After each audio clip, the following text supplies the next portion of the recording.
ఒకరికి celebrity award, ఇంకొకరికి legendary award. వీళ్ళందరూ లెజెండ్స్ కాదా? ఇవి 14 ఏళ్ల క్రితం మంచు మోహన్ బాబు చేసిన కామెంట్స్. ఈ కామెంట్స్ వల్లే చిరంజీవితో వైరం మొదలైంది. అప్పటి వరకు ప్రాణ స్నేహితులుగా కలిసి ఉన్న వీరి మధ్య ఇప్పుడు పచ్చగడ్డి వేస్తే బొగ్గుమనే స్థితికి చేరుకుంది.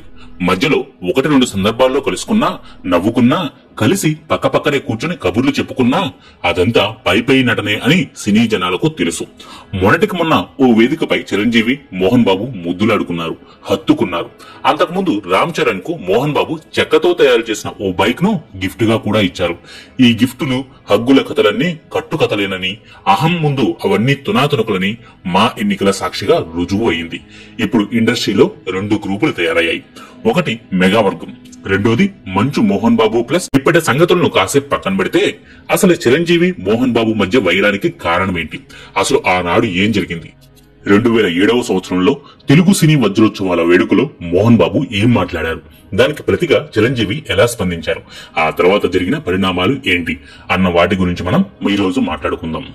తెలుగు సినీ పరిశ్రమకు 70 ఏళ్ల వార్షికోత్సవాన్ని జరుపుకోవాలని భావించి తెలుగు సినీ వజ్రోత్సవాలు పేరుతో 2007వ సంవత్సరం జనవరి 26, 27, 28 తేదీల్లో ఓ ప్రత్యేక కార్యక్రమం జరిగింది. ఆ కార్యక్రమంలో తన పర భేదం లేకుండా సినీ జనాలు అంతా పాల్గొన్నారు.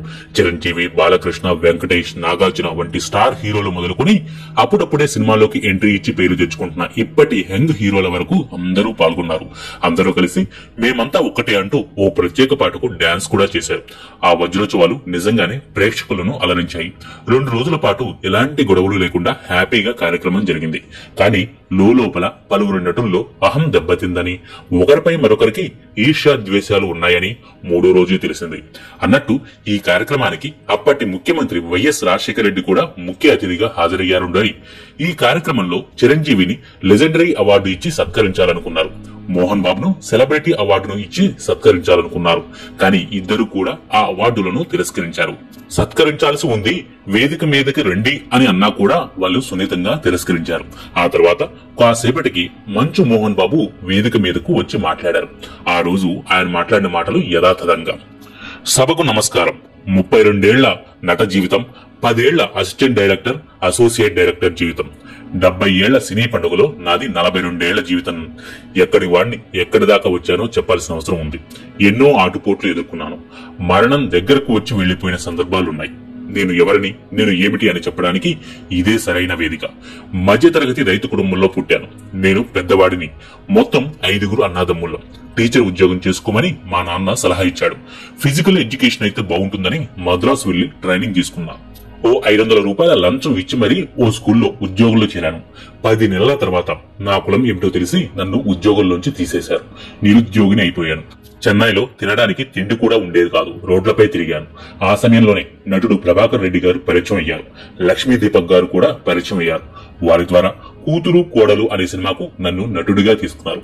అప్పుడే ఆ సమయంలోనే నటుడిగా నాకు జన్మను ప్రసాదించిన మా గురువు గారు దాసరి నారాయణరావు గారు పరిచయం అయ్యారు. ఆయన ఆ సినిమాకు కో రైటర్, డైలాగ్ రైటర్.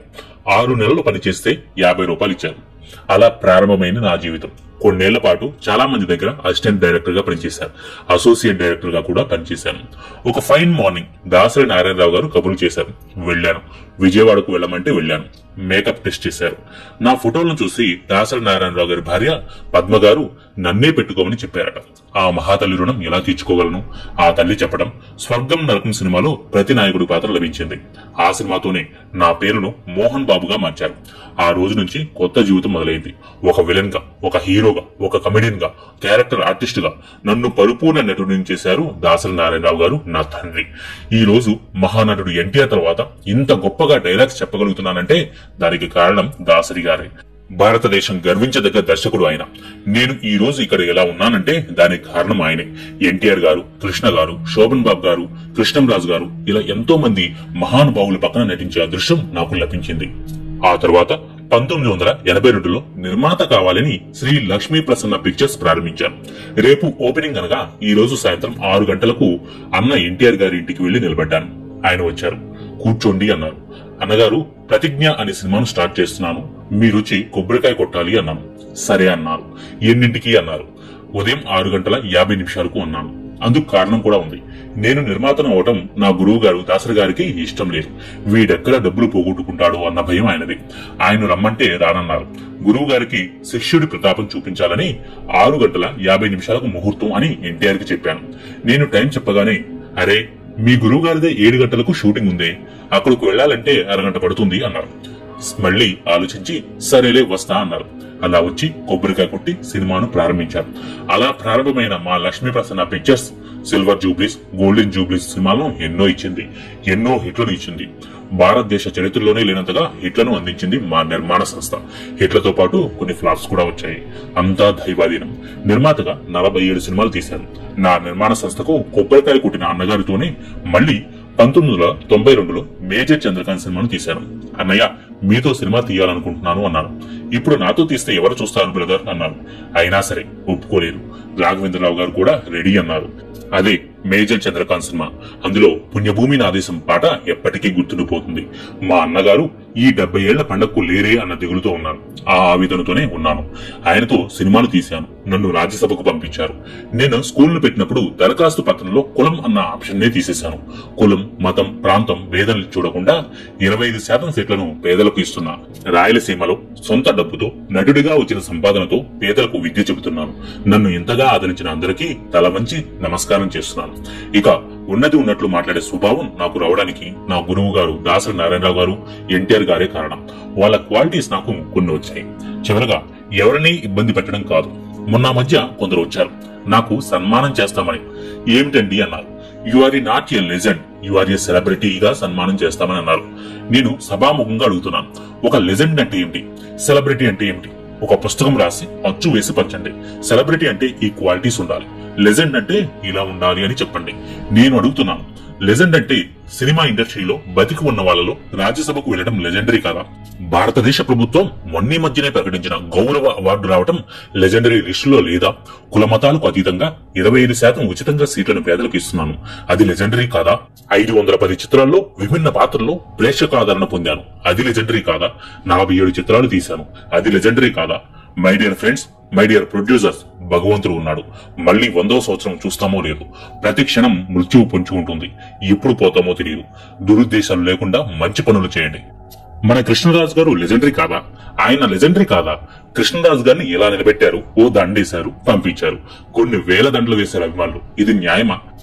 మన విజయ నిర్మల గారు 50 చిత్రాలు తీస్తే ఆవిడ క్లిప్పింగ్లు వేయరటండి. తీసుకొచ్చి కూర్చోబెట్టి క్లిప్పింగ్లు వేద్దామా వద్దా అని ఆలోచిస్తారా? Yes, I will ask everybody. Film industry is not for one.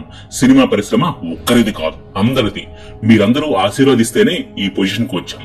కాబట్టి మనసులో ఉన్నది 10 మందికి చెప్పాలి. ఈవీవి సత్యనారాయణ గారు ఎన్నో సినిమాలు తీశారు. ఆయనకు ఈ ఫంక్షన్ కే ఆహ్వానం అందలేదు. వాడెక్కడున్నాడు? గిల్బాబు. వాడు దర్శకుడిగా హిట్టు, నిర్మాతగా హిట్టు, హీరోగా కూడా హిట్టు. వాడికి కబుర్ లేదు. ఇలా ఎంతో మందిని చూసి నేను సన్మానించుకోవడమా? ప్రజల ఆశీస్సులు ఉంటే చాలు అనుకున్నా. అందుకే ఈ అవార్డును వద్దు అనుకున్నా. నిర్మాతలు, దర్శకులు, సినీ ప్రేక్షకులు ఈ రోజు ఇక్కడ ఇలా ఉండడానికి కారణమైన ప్రతి ఒక్కరికి నమస్కారం తెలియజేసుకుంటూ నేను సెలవు తీసుకుంటున్నాను అంటూ మోహన్ బాబు తన ప్రసంగాన్ని ముగించారు. ఇక్కడ మొదలైంది అసలు రచ్చ. ఇద్దరి మధ్య అప్పటికే ఉన్న అపోహలు, భేదాభిప్రాయాలు మొట్టమొదటిసారి అప్పుడే రచ్చకెక్కాయి. దీంతో చిరంజీవిలో అహం దెబ్బతింది. తనను లెజెండరీ అవార్డుతో గౌరవిస్తామని సినీ ఇండస్ట్రీ భావిస్తే దాన్ని పెద్ద రచ్చ చేసిన మోహన్ బాబు పట్ల మొట్టమొదటిసారి చిరంజీవి బహిరంగంగా అరెస్ట్ అయ్యారు. ఆ వేడుకలో చిరంజీవి ఏం మాట్లాడారు, దానికి పవన్ కళ్యాణ్ రియాక్షన్ ఏంటో మనం మరో వీడియోలో చెప్పుకుందాం. మీకు ఈ వీడియో నచ్చితే లైక్ చేయండి, షేర్ చేయండి. మరిన్ని ఆసక్తికర వీడియోల కోసం సబ్స్క్రైబ్ చేయడం మాత్రం మర్చిపోకండి. Thank you.